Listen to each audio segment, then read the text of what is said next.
Look around you right now. Your family and your friends have all told you that the ultimate path to success is a piece of paper, the degree. Go to business school, memorize textbooks, learn AI, and get a degree. But let me give you a brutal reality check that they won't teach you in any lecture hall. Your business degree can keep you broke. I'm not perfect, but I did the best with what I had professionally and personally. And from everything I've lived, I can tell you that business and life is simply theater. It's a performance. Getting an education is fine, and I'm all for it, but education does not close deals. It does not get you that high-level position you want. Your performance does. The best performance always wins. It gets the position, the girl, the guy, the money, the leverage, and now the viewers. If you are relying on a syllabus to save you in the boardroom, you've already lost. Average people think the corporate world runs on spreadsheets and logic. Street-smart executives and people know that contracts are just paperwork left behind after a great performance has already commanded the room. If you're sitting there relying entirely on a piece of paper to validate you, you're going to get left behind by the people who know how to execute. I'm not talking to you from a textbook. I am telling you this because I have lived it. I've had to build my path through experience, dealing with a broken family and surviving sleepless, homeless nights. That kind of environment teaches you leverage in a way a lecture hall never will. I didn't build my career reading case studies. I live them. I have worked and guided the careers of platinum and Grammy award-winning artists like Adina Howard, Pink.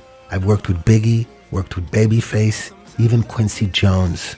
My first mentor just won the Icon Award on BET, Sylvia Rowan. I have handled the business management for internationally critically acclaimed actor Chad L. Coleman.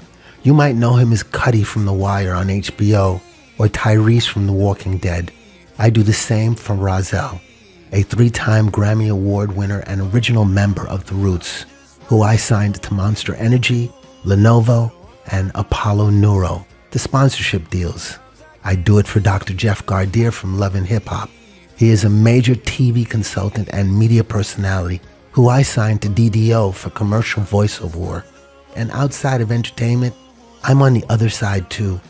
I lectured at Pace University to students at Lubin School of Business, Brandeis University. I was the honorary chair to Black law enforcement for a year. I've owned an NBE company for the past decade with the city and state of New York, which allows me to bid for lucrative minority contracts with the government. I know what the academic side looks like, and I know what the high-stakes corporate side looks like.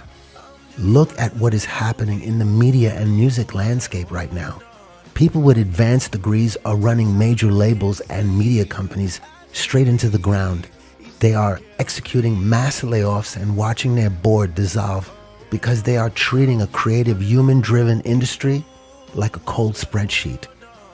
They think they are still in the music business or the distribution business. They are all wrong. It is the song business now. And the song is just a product sitting on a supermarket shelf. Tech giants own the grocery store, and playlists are the prime eye-level shelf space. If you approach this modern media game with a traditional business school mindset, you end up funding products with a terrible ROI. You spend all of your capital creating flawless audio or pristine media files, but you have no human story, no identity, and no real audience connection attached to it. Just because someone takes a free sample at the grocery store doesn't mean they care about your brand. A stream is not a connection. You cannot coach, consult an artist or a brand out of a bad business model. If you are down to your last $500 wondering why you are stuck, the truth is you are undercapitalized and completely out-leveraged by the platforms. The people winning today are the ones who stop complaining about the algorithm and flip the model entirely. They stop trying to optimize low-margin streams and start monetizing the attention instead of just the audio. Yesterday, I was watching Young M.A., a rapper on YouTube. She didn't break through the noise because a corporate executive optimized her distribution metrics. She won because she put her real identity, her real scars, her sexuality, and her raw human story on the table. She gave the audience a reason to care. That is a performance that tech companies cannot manufacture or replicate. I did what I did because I was tired of watching other people win, when I knew deep down inside I was just as good as anyone who did it before me. My motivation was to prove everyone wrong. Whoever told me that I was nothing, I showed them. Now, we are not going to manifest money here. There is no magic trick I can teach you that will make you a success after watching this. It comes down to shifting your mindset and treating every room you walk into like a stage where a high-stakes deal is won or lost. I was fortunate enough to have powerful, successful mentors guiding me in real time throughout my career. And now you have me. Stop letting the minutes slide by. If you want to understand how the leverage is won in this modern media ecosystem, you need to step away from the textbook theories. Hit that subscribe button, leave a comment below, and welcome to Street Smart Business. Subscribe to Street Smart Business if you want business lessons before the mistakes cost you.